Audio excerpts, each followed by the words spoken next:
እዙይ ሬዲዮ ኤረና ድምጽ ራዲዮ ኤረና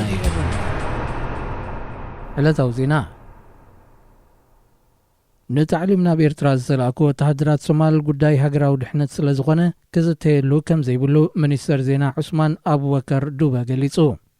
መርበብ ሓበሬታ ጋርወብ ዘቕረቦ ዜና መሰረት እቲ ሚኒስተር ወተሃደራት ሶማል ናብ ኤርትራ ከም ዝሰላኩ እኳ እንተተኣመነ ከም ኣብ ኩለን ሃገራት ኣብ መንጎ ኤርትራን ሶማልን ዝተኻየደ ወተሃደራውን ጸጥታውን ስምምዓት እውን ጉዳይ ሃገራዊ ድሕነት ስለ ዝኾነ ብፖለቲከኛታት ናብ ዘተ ክወርድ የብሉን ኢሉ። ከምዚ ዓይነት ስምምዓት ኣብ ካልኦት ሃገራት ብዝለዓለ ምስጢር እዩ ዝተሓዝ ዝበለ ሚኒስተር ዱበ ፖለቲከኛታት ሶማል ግና ነዚ ክቡር ሃገራዊ ዕላማ ናብ ዕዳጋ ውሪዶሞ ድሕሪ ምባሉ ንሃገራዊ ድሕነት ሓደገኛ ክብል ኣጠንቂቑ። ንሱ ከም ዝገለጸ ዝሕበር ዘሎ ቀዳማይ ሚኒስትር ሓሰን ሮብለ ብዛዕባቶም ኣብ ኤርትራ ምስ ተላእኩ ደሃዮም ጠፍዩ ዝበሃል ዘሎ ወተሃደራት ሶማል ብዝምልከት ወግዓዊ መግለጺ ክህብ ብኣባላት ፓርላማ ጽቕጢ ኣብ ዝግበረሉ ዘሎ እዋን እዩ። ሓደ ካብቶም ኣብ ኤርትራ ብታዕሊም ከም ዝነበሩ ብወግዒ ዝገለጹ 5 ወተሃደራት ሶማል ኣብ ዝሓለፈ ሰሙን ኣብ ከባቢ ኣፍጎየ ብሓደ ዓርኩ ድሕሪ ምቕታሉ ቀዳማይ ሚኒስተር ሶማል ዝርዝራዊ መግለጺ ናይቲ ኣብ መንጎ ኤርትራን ሶማልን ዝተኻየደ ወተሃደራዊ ስምምዕን ብዛዕባ ናብ ኤርትራ ዝተላእኩ ወተሃደራትን መግለጺ ክህብ ተወሳኺ ጽቕጢ ፈጢሩ ይርከብ።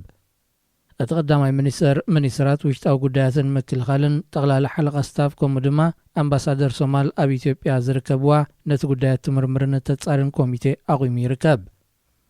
ካብ መወዳእታ 2019 ኣትሒዙ ካብ 5,000 ክሳብ 7,000 ዝግመቱ ወተሃደራት ሶማል ናብ ኤርትራ ንታዕሊም ከም ዝተላእኩ ዝሕብራ ማዕከናት ዜና እታ ሃገር ኣማይት ካብኣቶም ኣብ ኩናት ትግራይ ከም ዝሞቱ የመልክታ። ጅቡቲ ናብቲ መጥቃዕቲ ክካየደሉ ይኽእል እዩ ተባሂሉ ዝጥርጠር ከባቢታት ዶብ ምስ ኢትዮጵያ ሰራዊት ልኢኻ ንዝብል ሓበሬታ ነጺጋቶ። ንሚኒስትር ቁጠባን ፋይናንስን ኤልያስ ዱዋለ ብመጥቃስ ማዕከናት ዜና ብዘቕረቦ ሓበሬታ መሰረት ናብ ዶብ ኢትዮጵያ ገጹ ዝተንቀሳቐሰ ሰራዊት ጅቡቲ የለን። ጅቡቲ ዝረኣያ ዝኾነ ቀጥታዊ ሓደጋ ስለ ዘየለ ናብቲ ምስ ኢትዮጵያ ዘዋስና ከባቢታት ሰራዊት ምውፋር ዘድሊ ይኮነን ክብል እውን እቲ ሚኒስተር ኣረዲዩ። ሓይልታት ትግራይ ንኢትዮጵያ ምስ ወደብ ጅቡቲ ዘራኽብ መስመር ንምቁፅጻር ይግስግሱ ኣለዉ ዝበሃለሉ ዘሎ እዋን ጅቡቲ ኣብ ዶባት ሰራዊታት ተዋፍራላ ዝብል ዜና ኣብ ሳልስቲ እዚ ክጋዋሕ ቅኒ እዩ። ኣባላት ባይቶ ንክኾኑ ካብ ዝተረቑሑ ወርሕን 3 ሰሙንን ኣቑፂሮም ዘለዉ ሓገግቲ ኣካላት ደቡብ ሱዳን ስርሖም ንምጅማር ዝመጽእ ሰሙን ቃለ መሓላ ክፍጽሙ ምዃኖም ፕሬዚደንት ሳልቫኪር ማያርዲት ገሊጹ። እቲ ፕሬዚደንት ዝመጽእ ሰሙን እናተባሃለ ነዊሕ ክደናጎጽ ጸንሐ ምጅማር ስራሕ ዞም ኣባላት ባይቶ ዝመጽእ ሰሙን ግና ናይ መወዳእታ መዕለቢ ክግበረሉ ክብል ተዛሪቡ። ባይቶ ደቡብ ሱዳን ናብ 9 ግንቦት ብፕሬዚደንት ምስ ተበተነ ተሃገር ብዘይ ሓጋጋ ኣካልያ ትርከብ። ዝመጽእ ሰሙን ስርሑ ክጅምር ምዃኑ ተነጊሩሉ ዘሎ ባይቶ ደቡብ ሱዳን ኣፈኙ ጓል ኣንስተይቲ ክትከውን እያ። ፓርላማ ደቡብ ሱዳን ዝተበተነሉ ምኽንያት ቅድሚ 3 ዓመታት ዝተኸተመ ስምምዕ ሰላም ተሃገር ኣብ ግብሪ ንምውዓሉ ኣፍ ደገ ንምኽፋት እዩ ተባሂሉ። ብመሰረት ስምምዕ 400 ኣባላት ዝሓቖፈ ፓርላማ ድሕሪ መፍራሱ ካብ ኩሎም ናይቲ ስምምዕ ዝኸተሙ ኣካላት ዝሓቖፈ 550 መናብር ዘለዎ ሓድሽ ባይቶ ክህሉ እዩ። ኣብ 2011 ናጽነታት ዝኣወጀት ደቡብ ሱዳን ካብ ጽባሕ ናጽነታት ሒዙ ብዝተጓሃረ ቀቢላውን ፖለቲካውን ጎንፅታት ህይወት ልዕሊ 400,000 ዜጋታት ኣጥፍኡ እዩ። ብፍላይ ኣብ መንጎቶም ብፕሬዚደንት ሳልቫኪር ዝምርሑ ቀቢላ ዲንካን ንዕጡቕ ተቃዋሚ ሓይሊ ሪክ ማቻር ዝድግፉ ዓሌት ኑዌርን ዝተኻየደ ደማዊ ግጭታት ነታ ሃገር ናብ ኣፈፈት ውድቀት ኣምሪሕዋ ጸኒሑ። ድሕሪ ዝተኸተመ ስምምዕ ሰላም ሪክ ማቻር ምኽትል ፕሬዚደንት ክኸውን እንከሎ ኣብ ዝመጽእ ሰሙን ቃለ መሓላ ዝፍጽም ሓድሽ ፓርላማ 25% ናይቲ መናብር ክውንን እዩ። ዜና ኣብዚ ይፍጸም። እዚ ሬዲዮ ኤረና ድምጽ ራዲዮ ኤረና እዩ።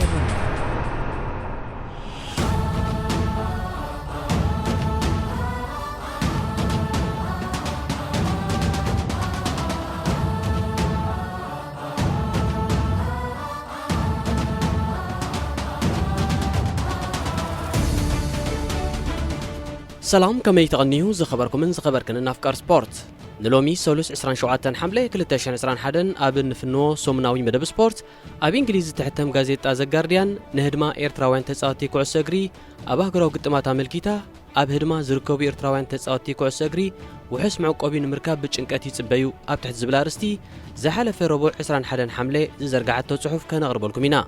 ቅድሚኡ ግን እዛ ጋዜጣ ብ10 ጥሪ 2020 እንተደኣ ረኺቦምና ወይ ከቐትሉና ወይ ከዓ ከጨዊናዮም ዝብል ኣርእስቲ ብምሃብ ነዚ ዛዕባ ኣልዒላ ሓደ ዓንቀጽ ጽሒፋ ስለ ዝነበረት ክልቲኡ ዓንቀጻት ከዓ ዝተኣሳሰረ ብምዃኑ ሓደ ድሕሪ ሓደ ከነስዕበልኩም ኢና። ፈለማ ነቲ ናይ 2020 ከነቐድም ኢና። መከታልኩም ብኽብሪ ንዕድም።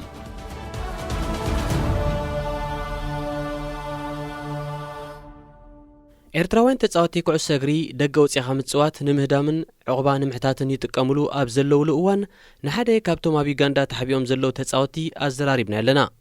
መዋእል ዮሴፍ ንሙሉእ ዕድሚኡ ዝተጸበዮ ህሞት ድሕሪ ሒደት ሰዓታት ናይቲ ላዕለዋይ ጠርዚ ናይ ኩዕሶ እግሪ ህይወቱ ክኸውን ዝኽእል ዝነበረ ኣጋጣሚ ተኸሲቱ።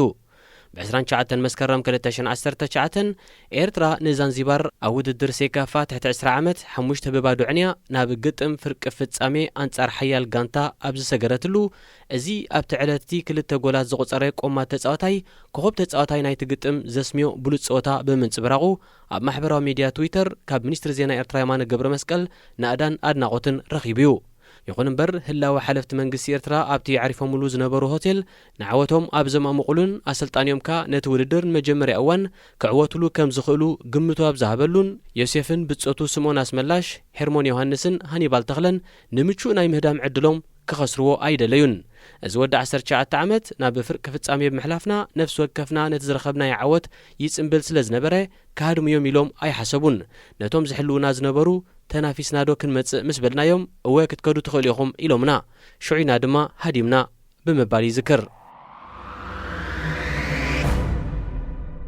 መዋእልን ብጾቱን ነስታት 3 ቀነ ምስ ሃደሙ መንገዲ ዋን ደይ ስዩም ዝተባህለ ኣብ ሽውህደን ብትነብር ቫነሳ ፀሃየ ዝተመስረተ ኣብ ሰብኣዊ መሰል ኤርትራውያን ዝነጥፍ ጉጅለ ቪድዮ ዘርጊሖም። ኣብቲ ቪድዮ ከዓ ንላዕለዋይ ተጸዋዕ ስደተኛታት ሕቡራት ሃገራት ኣብ ካልእ ሃገር ዕቑባ ንክህቦም ተማሕጺኖም። መዋእል ሓገዝ ንምሕታት ንደሊ ነርና ብድሕሪኡ ላዕለዋይ ተጸዋዕ ስደተኛታት ሕቡራት ሃገራት ወይ ዩኤንኤችሲአር ናብ ውሑስ ገዛ ክወስደና ምዃኑ ሓቢሩና። ኣብዚ ድማ ንህልና ሕጂ ውሳኔ ኢና ንጽበ ዘለና። እቲ ውሳኔ ንረብሓና ክኸውን ይግባእ። ኣብዚ ዩጋንዳ ክንጸንሕ ኣይንኽእልን ኢና። ምኽንያቱ ኣብዚ ብዙሓት ንመንግስቲ ኤርትራ ዝሰርሑ ሰባት ኣለዉ፣ ንዓና ኣብ ምህዳን ድማ ይርከቡ ይብል።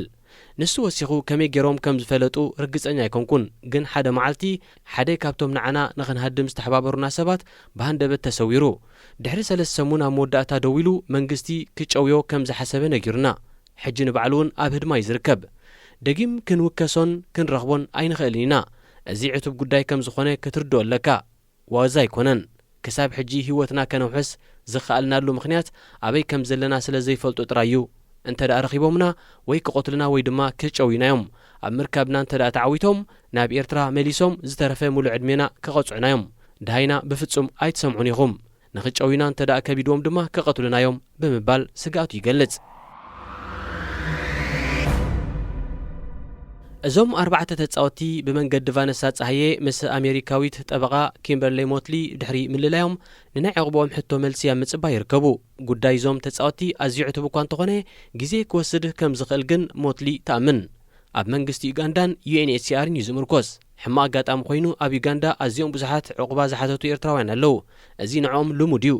ንሳቶም ኣብዚ ሕጂ ዘለዎ ውሑስ ገዛ ምስ ኣተው 2 ካብኣቶም ብሕማም ዓሶ ተጠቂዖም ነይሮም። ንብርክት ዝበለ ሳምንታት ንኸይተሓዙ ካሃድሙ ብምቕናዮም መንፈሶም ከም እተጐድአ መዋእል ይረድእ። ንሱ ኣዝዩ ጽንኩር ህይወት እዩ። ሓሚምና ነርና። እዚ ዘለናይ ቦታ ካብ ስልጣነ ኣዝዩ ዝዳሕረ እዩ። ንኽትሕባኣሉ ምቹ እዩ። ይኹን እምበር እኹል መግቢ ኣይርከቦን። ከምኡውን መሳለጥያታት የብሉን። ኣካላትና ተዳኺሙሎ። ንስድራ ቤትና ክንረኽቦም ኣይንኽእልን ኢና። ኣመና ዘሕዝን እዩ፣ ግን ብተስፋ ንነብር ኣለና ይብል።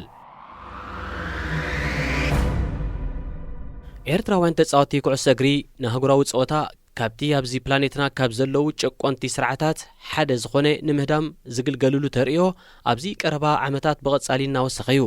ኣብ 2009 ዓ.ም ኣብ ኬንያ ድሕሪ መጻረይ ግጥም ዋንጫ ዓለም 13 ኤርትራውያን ተጻወትቲ ዕቑባ ሓቲቶም ክሰልጦም እንከሎ ድሒሩ ኣብ ዝቐጸለ ዓመት ከ 10 ተጻወትቲ ካብ ቦትስዋና ናብ ሃገሮም ንምምላስ ሓንጊዶም።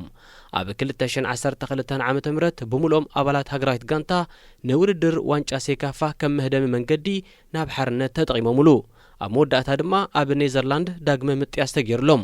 ኣብ ወርሒ ታሕሳስ 2019 7 ተጻወትቲ ኣብ ተመሳሳሊ ውድድርን ሃገርን ኤርትራ ንመጀመርያ ግዜ ናብ ግጥም ፍጻሜ ንኽትሰግር ኣበርክቶ ድሕሪ ምግባሮም ኣብታ ሃገር ተሪፎም ኣብ ምሕባእ ይርከቡ። መዋእል ብዛዕባቶም ብድሕሪኦም ዝሃደሙ ተጻወትን ኣብ ኤርትራ ዘሎ ኩነታትን ረኺብናዮም ነርና ከሳብ ሕጂ ድሓን ኣለው። ሓለፍቲ ደልይዎም ከም ዘለው ስለ ዝፈልጡ ይሕቡ እዮም ዘለው። እቲ ጸገም ነፍሲ ወከፍ ሰብ ኣብ ወተሃደራዊ ኣገልግሎት እዩ ዝርከብ። ተጻዋታይ ኩዕሶ እግሪ ማለት ዋላ ሓደ ነገር ኣይኮነን።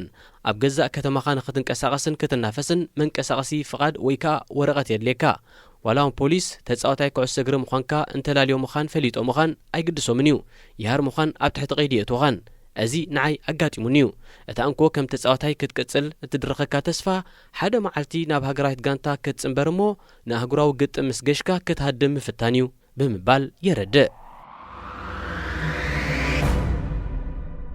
ኣብ ዝሓለፈ ዓመት ኣብ ባይቶ ሰብኣዊ መሰላት ሕቡራት ሃገራት ቀሪባ ኣንጻር ጨቋኒ ስርዓት ኤርትራ ዝመደረት ቫነሳ ጻሃየ ዋላ እኳ ተጻወቲ ንሃገሮም ወኪሎም ኣብ ዝገሽሉ ፍቓድ መገሺ ንምርካብ ገንዘብ ወይ ከዓ ሰነድ ንብረት ከም ውሐስ ከትሕዙ ኣለዎም ዝብል ሓደሽቲ ቅድመ ኩነታት እንተተኣታተወ ብመሰረት ኣብ ትሕቲ ዲክታተር ኢሳያስ ኣፈወርቂ ዘለዎ ህልው ኩነታት ኤርትራ እዚ ናይ ሂድማ ኣንፈት ዝቕጽል ይመስል ትብል። ተጻወቲ ኩዕሶ እግሪ ሓደ ካብቶም ካብ ኤርትራ ክወፁ ዝፍቀደሎም ውሕዳት ጉጅለታት እዮም። እንተዘይ ኮይኑ ናብ ዶብ ንኽትበጽሕ ጥራይ ህይወትካ ኣብ ሓደጋ ከተእትዋ ኣለካ። ደረት ኣልቦ ወተሃደራዊ ኣገልግሎት፣ እገዳ ጉጅላዊ ምትእኻብ ኣብ ህዝባዊ ቦታታትን ተሪር ስጉምቲ ኣንጻር ሃይማኖታውያን ጉጅለታትን ኣስታት 9 ሚእታዊት ናይቲ 5.7 ሚልዮን ዝበጽሕ ህዝቢ ኤርትራ ስደተኛ ክኸውን ኣበርክቶ ገይሩ ትብል። ሞልቲ ቦገና እቲ ናይ መንግስቲ ኤርትራ ዘስሕቕ ነገር እቲ ዝኽተሉ ሕጊ ከም ሓቂ ተጻዋቲ ኩዕሶ እግሪ ዕውታት ንክኾኑ ዝዕንቅፍ ክነሱ ንኤርትራ ዓባይ ንምምሳል ነቶም ተጻዋቲ ከም ናይ ፕሮፓጋንዳ ማሽን ዘዳልዎም ምዃኑ እዩ። ተጻዋቲ ንልምምድ ኣብ ዝእከብሉ ብተደጋጋሚ ዝተጠቅዕሉ እዋናት ነይሩ እዩ። እዚ ብሓቂ ዕብዳን እዩ ትብል። መዋእል ነቲ ሓደ መዓልቲ ኣብ ኤውሮጳ ኣብ ደረጃ ፕሮፌሽናል ምጽዋት ዝብል ሕልሙ የወንዝፎ ከም ዘሎ ዝርዳእ እኳ እንተኾነ ካብ ምህዳም ሓሊፉ ካልእ ኣማራጺ ከም ዘይነበሮ ይእመን። እንተዘይንሃድም ነርና ቀዳመይቲ ወፂና ዋንጫ ወሰድና ነርና። እንተኾነ ግን እንተንምለስ ነርና እንታይ መጋጠመና ነይሩ ኢለ ክሓስብ እንከለኹ ኣብ ውሽጢ 2 መዓልታት ናብ ማዓስከርና ኣቲና ናብቲ ናይ ቀደም ናብራና ምተመለስና ነርና። ብዘይ ገለ ፍሉይ ነገር ብዘይ ምስጋና በቃ እቲ ዘይቅየር ዝኣረገ ዛንታ ኣብ ኤርትራ ዋላ እንተ ተዓዊትካ እውን ብምሉእ እቲ ናእዳ ወይ ኣፍልጦ እቲ መንግስቲ እዩ ዝወስዶ። እቲ ሓቂ ግን ኩሉ ነዚ ዕድል እዚ ንምርካብ ዝሓለፍናዮ ጉዕዞ ክትግምቶ ኣይትኽእልን ኢኻ። ሕጂ ዝመጽእ እንታይ ክኸውን እዩ ንፈልጦ ነገር የለን። ይኹን እምበር ኩሉ ነገር ብቕልጡፍ ተሳሊጡ ኣብ ካልእ ቦታ ሓድሽ ህይወት ንምጅማር ክንክእል ተስፋ ገብር ብምባል ቅልጡፍ ፍታሕ ክረኽቡ ተስፉ ይገልጽ። ዝኸበርኩምን ዝኸበርክንን ተኸታተልትና ሕጂ ድማ ነቲ ጋዜጣ ዘጋርድያን ቀድሚ ሓደ ሰሙን ኣብ ሕታማን መርበብ ሓበሬታን ዘስፈረቶ ጽሑፍ ነስዕበልኩም። ካብ 2019 ዓ.ም ኣብ ዩጋንዳ ዝተሓቡ ወይ ዝሃደሙ 4 ተጻዋቲ ማለት መዋእል ዮሴፍ፣ ስምዖን ኣስመላሽ፣ ሄርሞን ዮሃንስን ሃኒባል ተኽለን ሓደ ፍታሕ ንምርካብ ይጽበዩ። እዚ መፍትሒ ድማ እንታይ ኮን ይኸውን ብምባል ይሓስቡ። ንሃኒባል ተኽለ ሮቤል ተኽለ ሚካኤል ብድሕርቲ ኣብ 1998 ኣብ መንጎ ኤርትራን ኢትዮጵያን ዝተፈጥረ ኩናት ምስ ኢትዮጵያዊት ክለብ ፕሮፌሽናላዊ ውዕል ኩዕሶ እግሪ ዝኣተወ ካልኣይ ኤርትራዊ ተጻዋታይ ኮይኑ ዝብል ዜና ዝተሓዋወሰ ስምዒት ፈጢሩሉ ኣብ ህይወትካ ሓንሳብ ዘጋጥም ዕድል ብምባል ድማ ይገልጾ። ኣብ 2019 ኤርትራ ኣብ ውድድር ዋንጫ ሴካፋ ሲኒየር ቻሌንጅ ካልኣይ ደረጃ ብዝሓዘትሉ ሓለቓ ጋንታ ኮይኑ ዝመርሓ ኣብ መስመር ምክልኻል ጻወት ወዲ 21 ዓመት ሮቤል ተኽለ ሚካኤል ኣብ ወርሒ ሚያዝያ ኣሰር ሳሚዮማ ኣሌክሳንደር ስዒቡ ምስ ናይ ኣዲስ ኣበባ ክለብ ቡና ምስ ተጸንበረ ሃኒባል ተኽለ ንዓይከ እንታይ መጓነፈኒ ነይሩ ኢሉ ንገዛእ ርእሱ ከይሓተተ ኣይተረፈን። ሃኒባል ሓደ ካብቶም ቅድሚ 2 ዓመታት ኤርትራ ኣብ ግጥም ርብዕ ፍጻሜ ሴካፋ ትሕቲ 20 ዓመት ንዛንዚባር 5-0 ምስ ረትዓታ ዝሃደሙን መልሲ ናይ ዕቑባ ሕቶኦም ክሳብ ዝውሃቦም ተሓቢኦም ዝርከቡን 4 ተጻወቲ ሓደ እዩ። ሃኒባል ኣብ ጎኒ ሮቤል ኮይኑ ብቐጻሊ ብደረጃ ፕሮፌሽናል ክጻወት ይኽእል ከም ዝነበረ ይፈልጥ እዩ። ንሱ ኤርትራን ኢትዮጵያን ኣብ 2018 ስምዕ ሰላም ምስ ተፈራረማ ካብ ኢትዮጵያውያን ክለባት ብርክት ዝበለ ጻውዒታት ተቐቢለ። እንተኾነ ግን መንግስቲ ንኹሉ ነጺግዎ ይብል።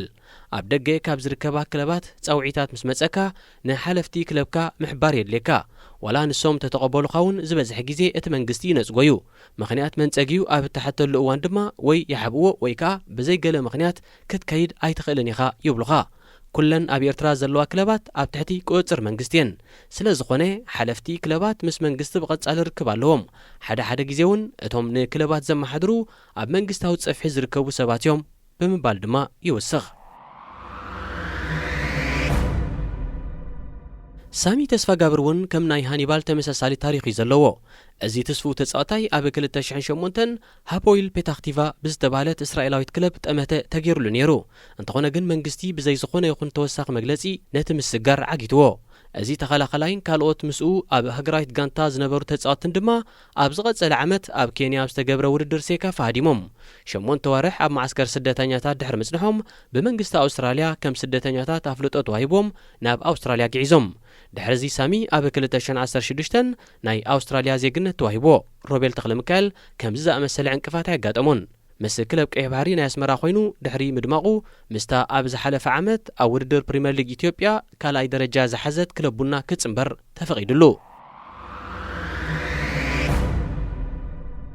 ካብ 2009 ዓመተ ምህረት ንድሕር ልዕሊ 50 ዝግመቱ ተጻወቲ ኣህጉራዊ ጸወታ ንምክያድ ካብ ሃገራብ ዝወጽሉ ነዚ ዕድል ካብቲ መወዳእታ ዘይብሉ ሃገራዊ ኣገልግሎት ዘስገድድን ኣብ ህዝባዊ ቦታታት ብጉጅለ ምእካብ ዝእግድን ጨቋነ ስርዓት ኢሳያስ ኣፈወርቂ ንምህዳም ተጠቒሞሙሉ 7 ተጻወቲ ማለት አቤል ዕቁባይ ኪሎ ኢዮብ ግርማይ ዮሴፍ መብራቱ ፊልሞን ሰመረ ኢሳያስ አብርሃም ጻጼ ሮቤል ኪዳነ ዒተይን እስማኤል ጆሃርን ኣብ ወርሒ ታሕሳስ 2019 ንኤርትራ ኣብ ዋንጫ ሴካፋ ንፈለማ እዋን ካልኣይ ደረጃ ክትሕዝ ምስ ሓገዝዋ ተሰዊሮም ክሳብ ሕጂ ኸ ተሓቢዮም ኣለዉ ቅድሚዞም 7 ተጻወቲ ዝሃደሙ ሃኒባል ተኽለ መዋል ዮሴፍ ስምዖን ኣስመላሽን ሄርሞን ዮሃንስን ኣብ ዩጋንዳ ንዕኦም ብዘናድዩ ኤርትራውያን ሰለይትን ንኸይተሓዙ ተዋሂቦምን ተዓቂቦሙሉን ካብ ዝነበሩ ውሑስ ቤት ድሕሪ ምስጓጎም ኣብ ዝሓለፈ ቀረባ እዋን ናብ ማዓስከር ዩኤንኤችሲአር ኣትዮም ሃኒባል ምስ ካልኦት ተራ ሰባት ወይ ህዝቢ ብሓባር ንኽነብር ግዚኡ ከም ዝኣኸለ ዩኤንኤችሲአር ሓቢሩና ኣብቲ ዝነበርናይ ገዛ ካብ 3 ክሳብ 6 ዋርሕ ንኽንቅመጥ እዩ ዝግባአና ነይሩ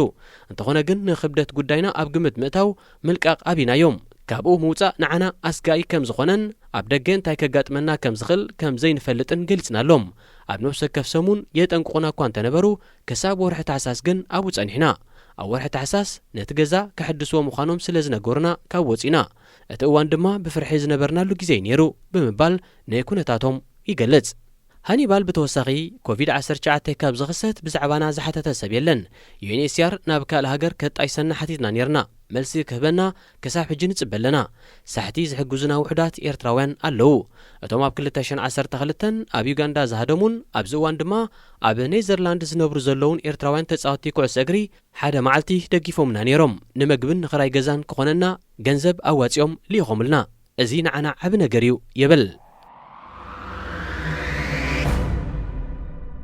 ኣሜሪካዊ ጠበቆም ኪምበርሊ ሞትሊ ጉዳይ ዞም ተጻወቲ ፍታሕ ክሳብ ዝረክብ ብጭንቀት ክጽበዮም ትብል ንሳ ወሲኻ ኩነታት ኮቪድ ንኹሉ ጉዳያት ብሓፈሻ ንጉዳይ ስደተኛታት ከዓ ብፍላይ ሓማሚስዎ እዩ ፋይላቶም ተቐባልነት ረኺቡ ናብ ውሕስ ቦታ ክኸዱ ንተስፎ ኣንጻር መንግስቲ ኤርትራ ዘለዎም መርገጽን እንታይነቶምን ኣብ ግምት እቲኻ ኡጋንዳ ንዕኦም ውሕስቲ ስለ ዘይኮነት ካብ ኡጋንዳ ወጻኢ ክጣየሱ ኣለዎም ዩኤንኤችሲአር ይኹን ካልኦት ሃገራት ተበግሶ ወሲዶም ነዞም ተጻወቲ ክቕበልዎም ተስፋ ንገብር ኣብዚ ሕጂ እዋን ግን ሕማቕ ኣጋጣሚ ኮይኑ እዚ ይኸውን የለን ብምባል ጉዳይ ዞም ተጻወቲ ተጓቲቱ ከም ዘሎን ክቀላጠፍ ከም ዘለዎን ትገልጽ ጋዜጣ ዘጋርዲያና መወዳእታ ብዛዕባ እዚ ካብ ዩኤንኤችሲአር ሪቶ ከም ዝሓተተት ዝገለጸት ክትከውን ከላ እንታይ መልሲ ከም ዝተዋህባ ግን ኣያስፈረትን ክቡራት ተኸታተልትና ንሎሚ ኣዳሊናልኩም ዝነበርና ሰሙናዊ መደብ ስፖርት ተፈጺሙሎ ዝመጽእ ሰሙን ብኻልእ ዝተፈላለየ ትሕዝቶታት ክሳብ ንራኸብ نقولنا أبزز زلنا سلام انتعنان زي راديو إيرنا دمت راديو إيرنا